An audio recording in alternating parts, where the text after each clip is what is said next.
Yeah, let's talk some Bonesplitterz, Blaed. So, Heck yeah, let's do it. when did you when did you start playing Bonesplitterz? Like, how long have you actually been a Bonesplitterz player? I've been playing with Bonesplitterz models since the very beginning. Um, my very first event, I needed to get to 2,000 points, and a significant portion of that was like an Ragnarok and then some like start collecting Iron Jaws type stuff. And back in first edition, they allowed you to do Grand Alliance Destruction was like an allegiance you could choose. It was just a Right. hodgepodge of destruction stuff, and the only battle line that was feasible was Savage Orcs, and you could get like 2 boxes, and you could make 3 units and a bunch of big stabbas and some heroes. So it's like, well, I need to get there. It seems like a good investment. So I picked up some Savage Orcs and some big stabbas, and went to the event and had a blast with big stabbas. I saw that model on the store when I was like looking at him, and I was like, dude, this is hilarious. Like, this is everything I Yeah, want out of orcs. no joke. Like, big stabs as models, I think are maybe like the one of the best for sure.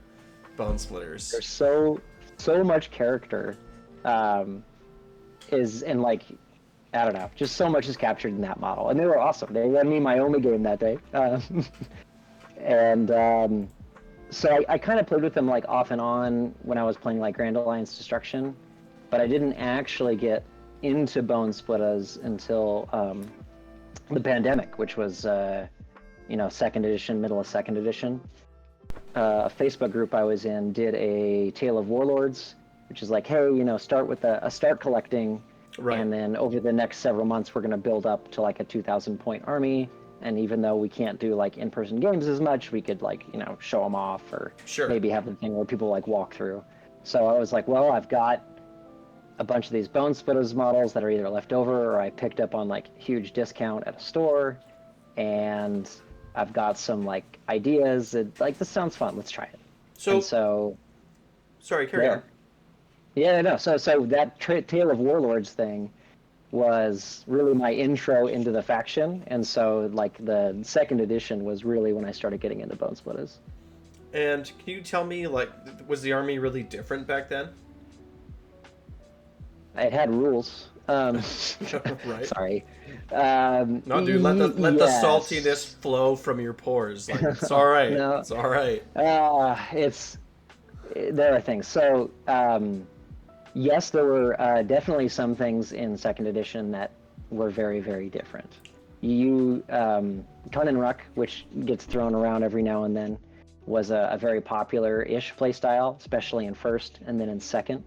And so for your reference, Ruck, basically you could take blocks of arrow boys, which just have like 20 arrow boys had 60 shots, and there was a battalion that let you shoot with them in the hero phase as well, and you could give them exploding hits. So you're throwing like KFC Right, buckets buckets and of buckets, dice at right. the table, and eventually getting some through, and it could be pretty miserable to play against. I played it exactly once, and almost tabled my friend before he got a turn, and I felt really bad and said, I'm Sure. never playing this again. So, But yeah. go ahead. I mean, I know that Bonesplitterz used to have way more interesting rules and way more fun stuff, and they used to be way more competitive. But having been a Bonesplitterz player for so long, was there a point in like the development of the army where you kind of felt like you weren't getting any more love? Like you started to feel like maybe, GW was starting to ignore your army? Looking back at it earlier today, I was going through some of the old GHBs, and there's a portion in time where they kept doing these like indices type of things in the general's handbooks. Like they had allegiance abilities for factions that hadn't gotten Sure. good updates. Right. And Iron Jaws were always in there, but Bonesplitterz were not. But that didn't occur to me because I wasn't really into the faction at that point. I was playing Grand Alliance Destruction, or I was playing Iron Jaws. It So it's more wasn't like in until...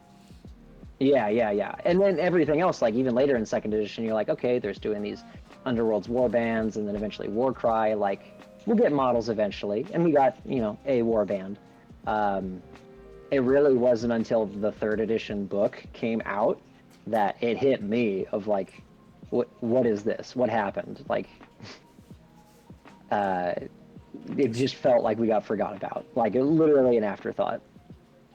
So could this be something like what the Cities of Sigmar sort of side factions are experiencing right now, right? Because I know like the elves and the yeah. dwarves, right? It's like they got nothing, right? Yeah. In the last cities book, is that what you mean? Like it was like that? Yeah, I mean, even I guess if I would describe it like that, the second edition Bonesplitterz lore rules had a lot of like fun and interesting stuff, like cool mechanics and weird ways to like play with the game and like fun things to do. And it was like a monster hunter faction, and they had like literally a table of when you fight a monster, choose one of these abilities. Like very narrative, very fun, and reasonably powerful. And then in third edition, just like all that's gone. Like almost anything that interacts with monsters for the quote unquote monster faction, like all the fun spells were basically gone. It Yeah, just like it there's felt like they didn't want it to be fun. so I got into Age of Sigmar in third edition. I've been playing like more like I call it like my head above water experience with Age of Sigmar. Like I'm not just learning the game, but I'm actually playing games with other people, right? For about a year. And so I've been playing the game maybe like a year and a half, 2 years. But when I first started getting into orcs and cruel boys and iron jaws, I was always so underwhelmed with bone splitters. I felt like they were just like there was just nothing here. It was such a boring nothing of an army. That's how I always Absolutely. felt. And then when I was building lists, I felt this way about iron jaws too. But when I was building lists, I'm like, oh, it's just a bunch of orcs on boars, right? Like Yep. that's kind of what the whole army is, and it just didn't do anything for me whatsoever. Especially in like if you're because it sounds like you were mostly just in this most recent GHB. Yeah, well, this Some of the GHB earlier is GHBs were a little bit better for that, but well, in the previous GHB, that's when I was still learning the game, and I knew that there was a GHB, and I was like, I'm gonna ignore this one, and I'm gonna wait for the next one to dive into it, right? yeah, yeah, it's just they have way less flavor in like everything. So it's totally reasonable that you felt that way. Yeah. Yeah. Well, and it's really too bad, right? So, like in retrospect, you like has it been at least a full year? Has it been 2 years? Do you think? Like, how long has GW known that they're gonna pull Bone Splitters from AOS? Do you think? That's tough. I feel like I heard someone mention, maybe it was you, that like it was at like the beginning of the edition, or there were some of these factions that were getting it retired. I don't think GW had that kind of foresight. I think at some point in their development, they came up with the idea of a new orc faction. Like the Bone Splitters weren't selling because the faction was like 4 or 5 kits that were broken into a bunch of different ways. They didn't have anything new and exciting because they hadn't put out anything new and exciting. Um, and the lore was like hit or miss with people. So I could see them wanting to move into something that felt more AOS, I guess, which is Cruel Boys. And they don't want to overload up on orcs. So they wanted the brutal and the cunning, I guess, is the word, the gork and the mork, the more aggressive and punchy, and then the less aggressive and punchy. I mean, and so it does fit. Like Cruel possible. Boys Iron Jaws definitely fit Gorka Morka better than Bone Splitters, right? I would agree with that. Well, no, I disagree. I think they're good. I think Big Wall actually feels more appropriate with Bone Splitters and Iron Jaws. Like the two factions have more overlap in like, Yes, the play way style. they fight. Yeah, they're orcs on boars, right? Like they're guys that have fun going up and fighting, right? Like they want to get to the fight, they want to do the thing. Whereas Cruel Boys just want to kill people. yeah, but I liked all three. To be honest, I liked you had Gork and Mork in the Iron Jaws and the Cruel Boys, but then you had this third one that was just wah, right? And it's like both the Gork and Mork can ascend, like the Iron Jaws and the Cruel Boys can become savage. Like I was, like in my hopium days thinking about fourth edition, I was really hoping that we would get like savage Cruel Boys, right? Yeah. And then the Bone Splitters would get a new, like a refresh in themselves. It's like here's some new models, but it's like and we're gonna rebrand. It's like these guys are like the savage Iron Jaws, and these guys are the savage Cruel Boys. And then you have this weird big Wah, right, where you can have like, I don't know, weird interactions, but I mean, I hear what you're saying, right? Like, I guess it kind of comes down to flavor. But or like to your preferences, right? But I did like all three together. I felt that there was like room at the table for all three. But I mean, you also make a good point about there's like so many Borg factions, right? You don't want to have like so many toes, and it's hard to balance everything. Like, and here's another question for you. Do you think that, like, I've heard speculation from people, I think it was the Honest War Gamer, but he was saying that Games Workshop probably knew that Bonesplitterz were leaving as soon as they decided that the old world was going to come back. What's your take on that? I don't know. It could be. It could have been. It's a lot of times these decisions are multiple factors, and it's the correct answer to multiple questions. So it was probably a combination of we want to diverge the way that we run this business poorly and have these into two separate studios. These aren't selling, so we want to get them out of our main game AOS. This aesthetic or this narrative doesn't align with what we want to be doing in the mortal realms right now. So it was probably like multiple boxes that retiring them checked, right? Right. Like, and that's a pretty wise take, I feel, right? Like, it's not just it's one thing; it's going to be a multitude of things. Like, it's pretty based. So how do you think they actually executed it? Like, like this company has this history that I as a relatively new player haven't really experienced myself, but like you've been kind of around a lot longer than I, and how do you think Games Workshop handled this? Like removing this army from the game.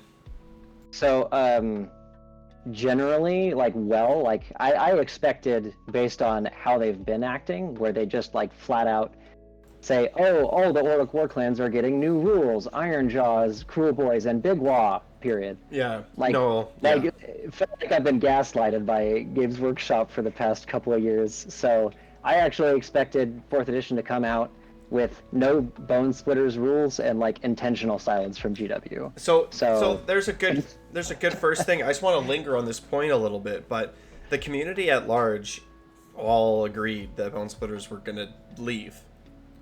Yeah. Do you think that it was intentional from Games Workshop, that they really wanted to let us know softly, but that Bonesplitterz weren't coming back? I don't know. I mean, it could be that. It could be that they just don't have enough people to care when they're writing those things. Yeah, sure.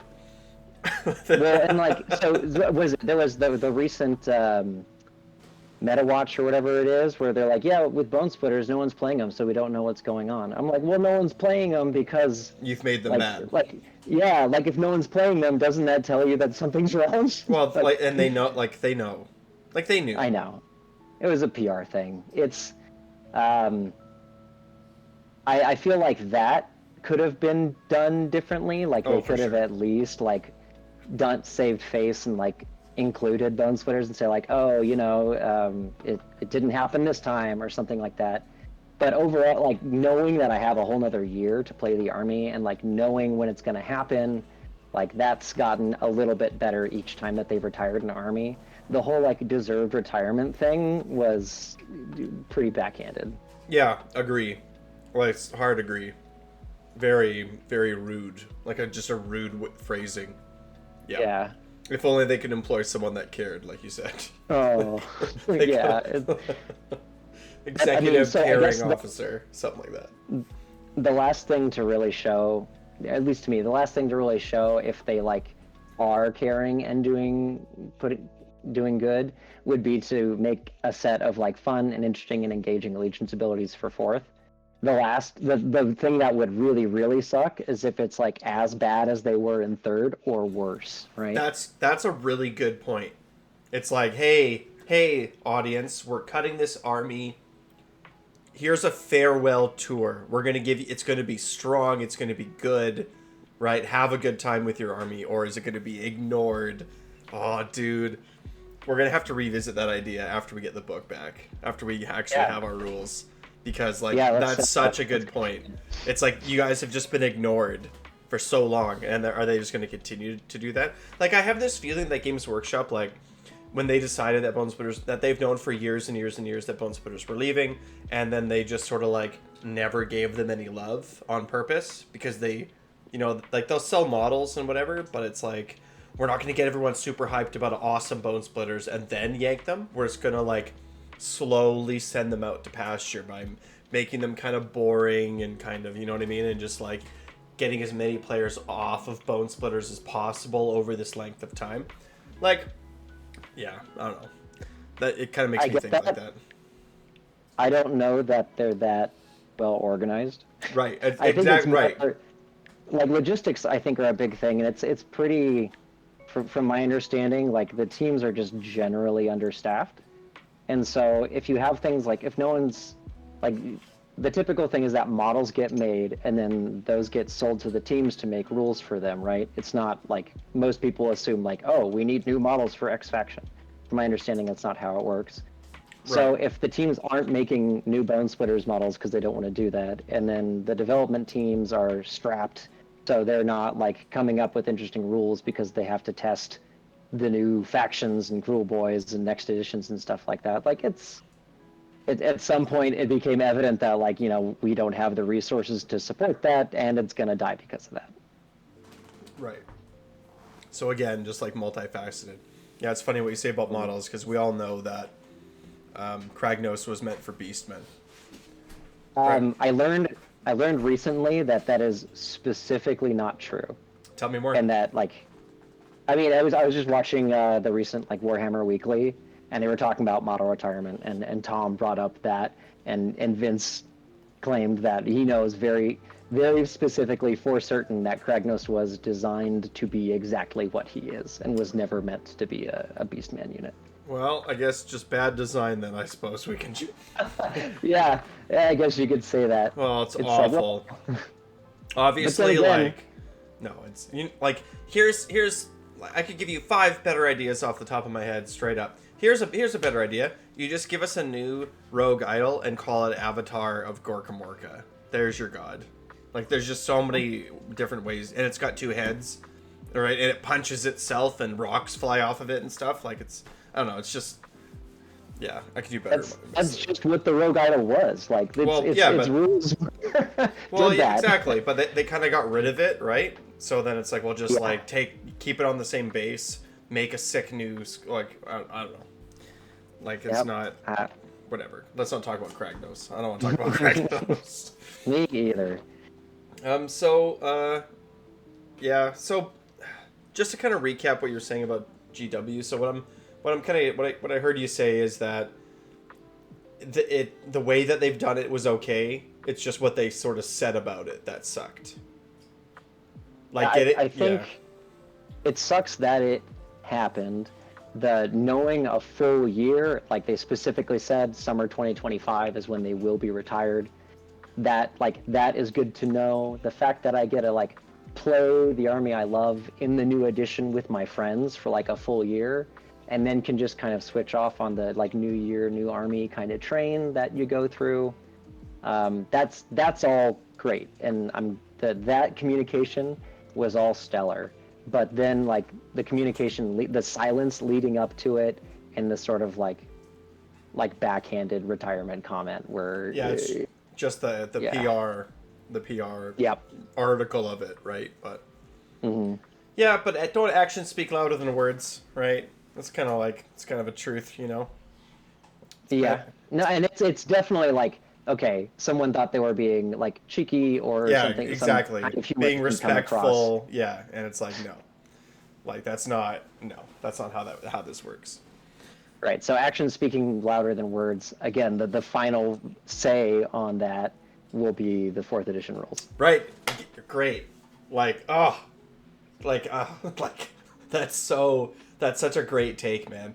Like, I haven't heard anyone say that about Bonesplitterz before. See, I knew that by sitting down and chatting with you, man, that you would give me some kind of like great insight that that like I hadn't thought of myself or that I hadn't seen anywhere. Like I'm sure, like I'm not sure about you, but I assume that people that are listening to us talk right now, they also hit up all these other YouTubers. Like, you know, like I'm someone that like somebody will watch me because they play orcs or whatever, but they also already watch the Honest Wargamers video and they want more YouTube content to go through, right? Because that's what I do, right? That was like the whole reason I started, was like I wanted more stuff, right? So, but people are gonna come and they're gonna come to the orc guy, right? And the orc guy's got the orc buddies, like got the great takes on Bonesplitterz. Phenomenal. Oh, that's nice of you to say. No, seriously, it's like what are our 4th edition rules going to be? That's going to be the big, like, it's either going to be like a really great thing to do and we're feeling good about GW, right? Or it's going to be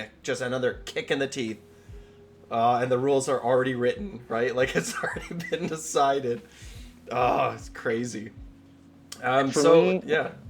It's going to be a little different from person to person, but like for me, it's going to be more important that it's like actually fun to play than it is like, I don't want a top tier army. I don't want to do that. I don't want people to groan when I walk up to the table, right? Like, it won't be that.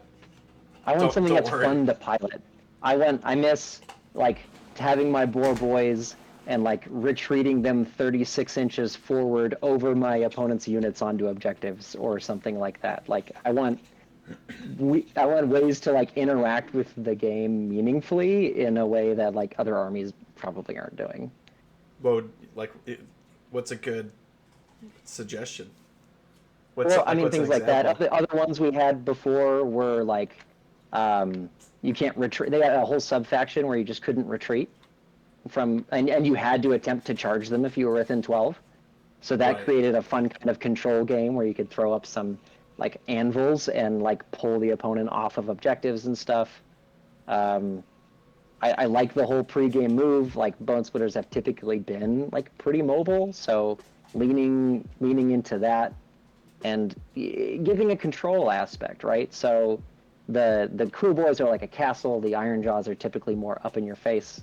Bonesplitterz have typically been more of that control, like steering the opponent, playing mind games and stuff like that. Yeah, so that is something that's missing. Yeah, like chaos. They're kind of gitsy in that way, right? Like a little bit of, like, there's just people running all over the place and no one knows what's going on.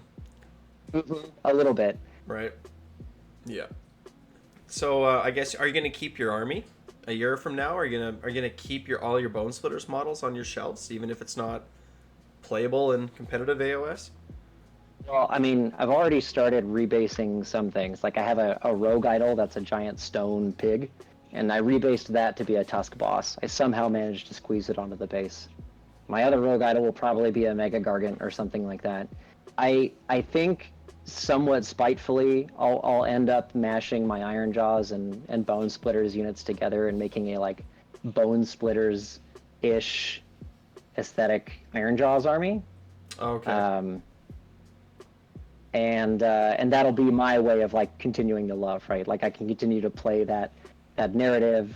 I can put big stabas on 40mm bases and use them as ragers or something like that. Yes, you could. As long as Iron Jaws are fun to play. Or who knows what army is going to come out in the first year of 4th edition. So I will probably reuse them because like kit bashing and like being frugal like that are things that are really fun for me. And I love the aesthetic and narrative of the army. So they'll be around. I kind of like that idea of like converting them into something. Yeah. You know, as many models as you can. I'll send you a picture of my, I have a big boss that I converted up for that Tale of Warlords thing. That's like exactly the aesthetic I want to go for. Maybe you can throw that up, and it'll be fun. It'll be a fun project. Cool. Yeah, I look forward to it. Well, I mean, is there anything else you wanted to add? I feel like I asked all my questions. I feel like, is there anything else that you wanted to touch on that we didn't? If you lost your army in this and you're not excited about the next year, you're feeling hurt, that's fine. It's okay to be sad. And I just hope that it doesn't let you sour the hobby, and that you can find a way to like move on and still enjoy the models that you love, or just enjoy them for what they are, a piece of your past, and find something else to love. So it's a tough place to be in. I've been sad about it frequently over the past little while, even before the announcement. And the hobby means a lot, and it's okay to keep that emotional relationship with your army. So we'll see how fourth edition goes, right? Let's kick ass. Yeah, I it's very well said. It's very well said. Thanks for taking the time. I appreciate it. Absolutely, man. Have a good one. Blade's a great guy. Like, subscribe.